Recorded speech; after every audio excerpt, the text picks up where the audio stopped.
Okay guys, mag-vlog ko kay maglampas ko.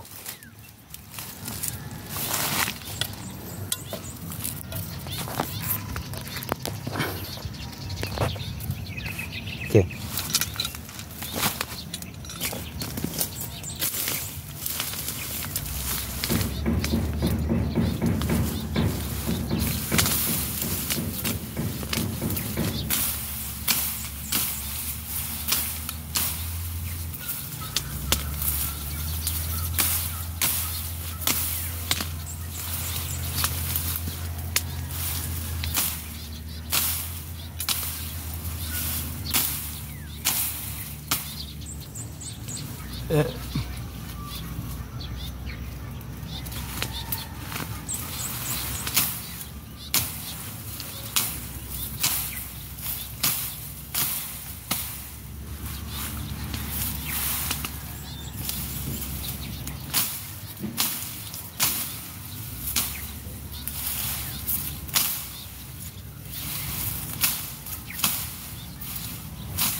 Oy, abog no.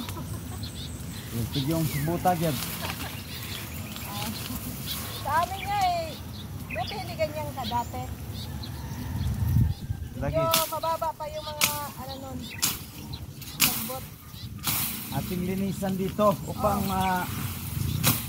magandang paligid. Tingnan. O nga po.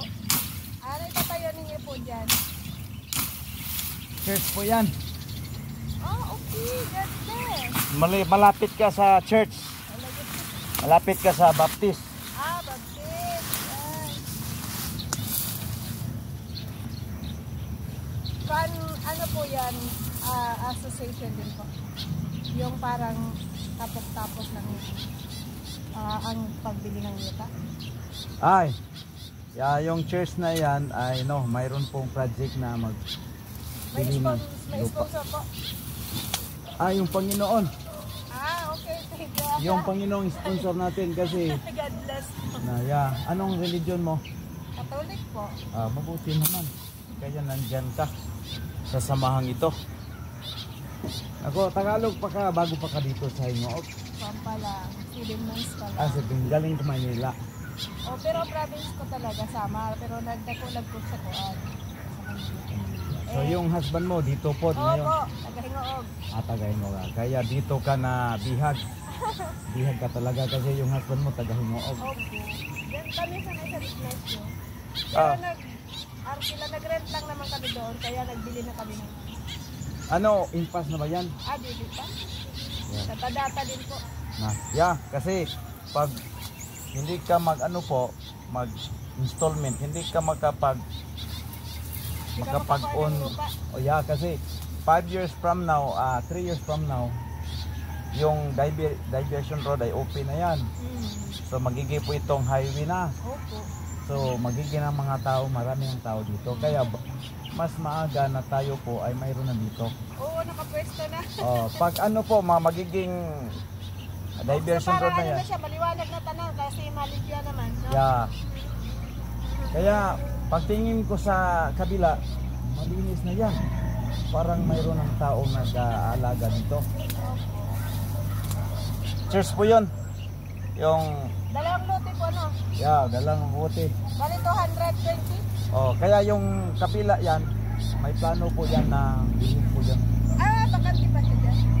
Ang sabi ng may-ari, mayroon ng tagiya pero nag-back out po yun. Sir, kasi ano lang, yung bato lang ba problem?